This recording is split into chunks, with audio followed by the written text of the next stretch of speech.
again. This is Dr. Vincent Price, professional writing consultant at the Writing and Speaking Studio of North Carolina Central University, here with a final video in our APA Foundation video series. If this is the first one you're looking at, well, we got a whole slew of them for you, helping you set up a template in APA and also letting you know the ins and outs of APA. So in this final video, we will focus on citations, so in-text citations. The previous video, we focused on references, formatting the references the way it should be done by hand instead of by robot. And now let's see how we're going to do these in-text citations. Oftentimes, professors will dock you several points because the citations are incorrect.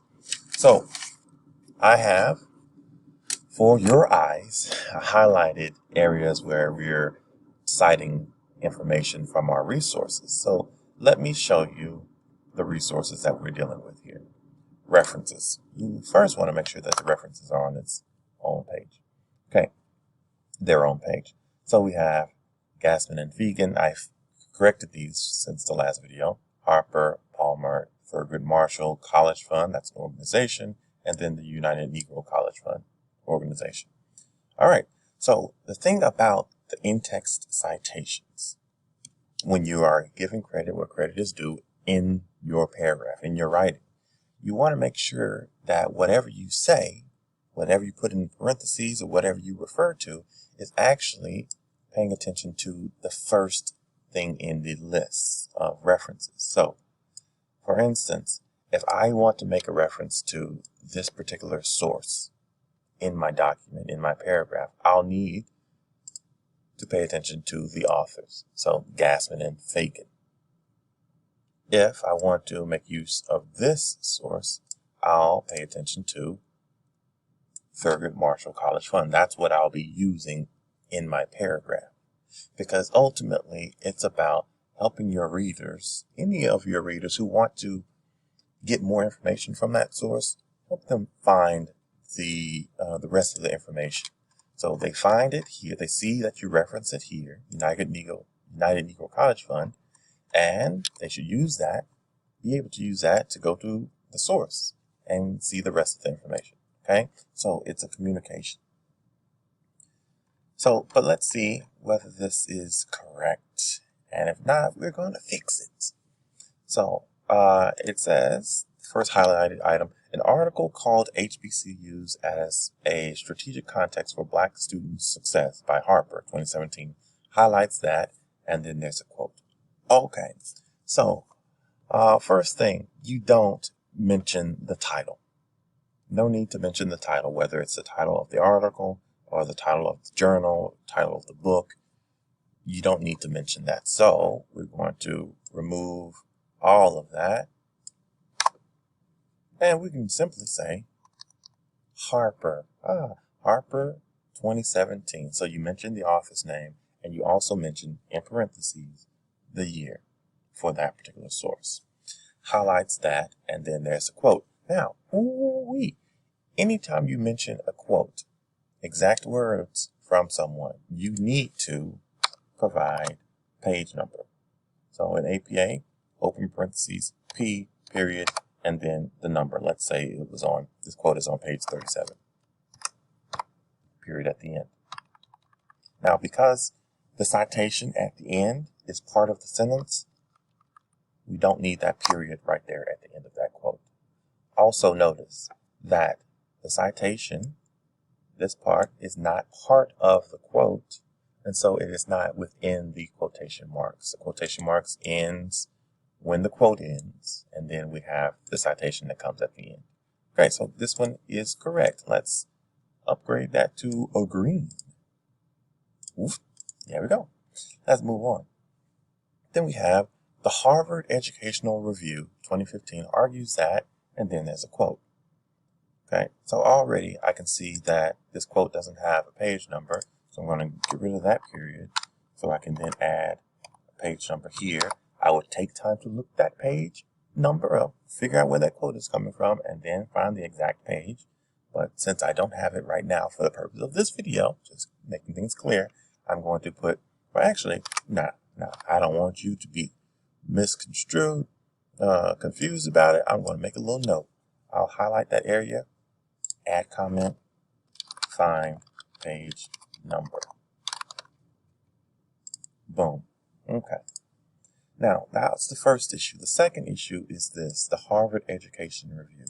So remember, I started off by saying that whatever you list here in your citations, how you refer to it, needs to link up with what you have in your references. Well, so I should look for Harvard Education Review.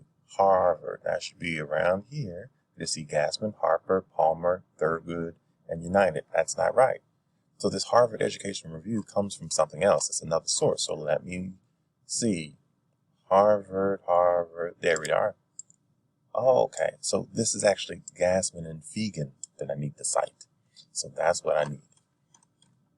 So instead of the Harvard Educational Review, I'm going to do Gassman and Fegan, 2015. There are two people, and so no S for argue.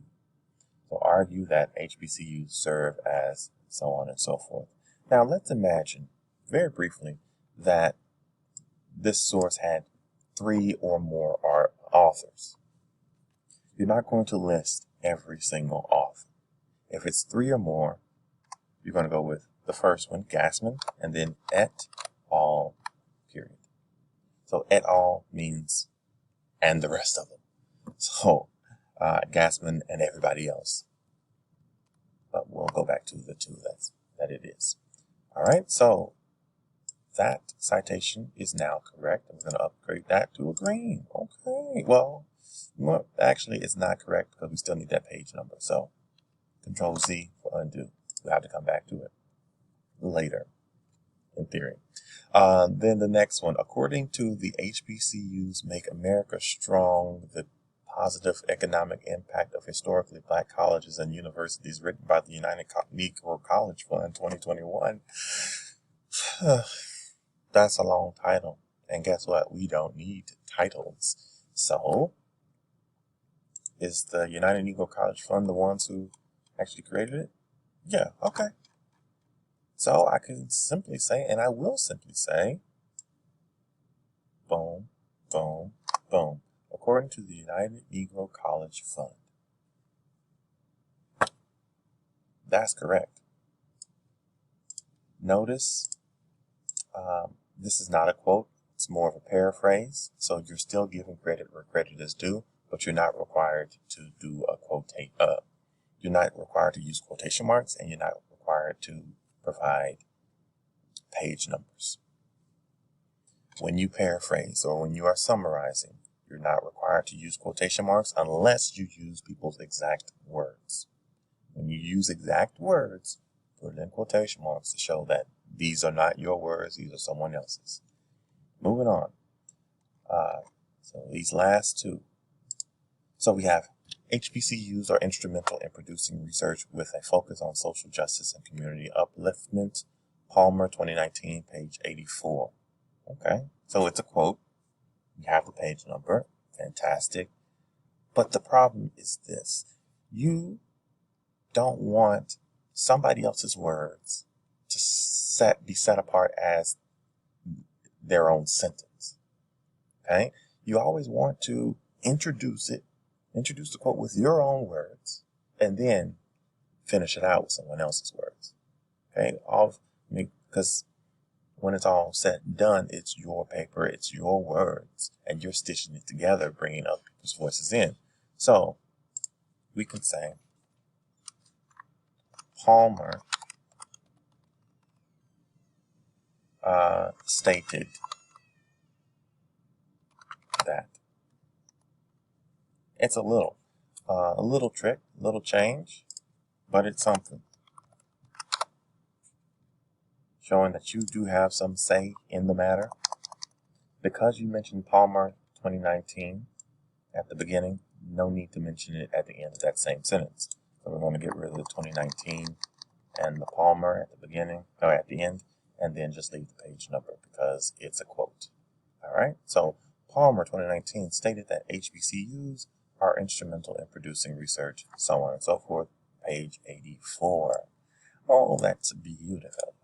And then last but not least, a report by the Thurgood Marshall College Fund emphasizes that HBCUs provide a pathway for upward socioeconomic mobility for disadvantaged students, page 121.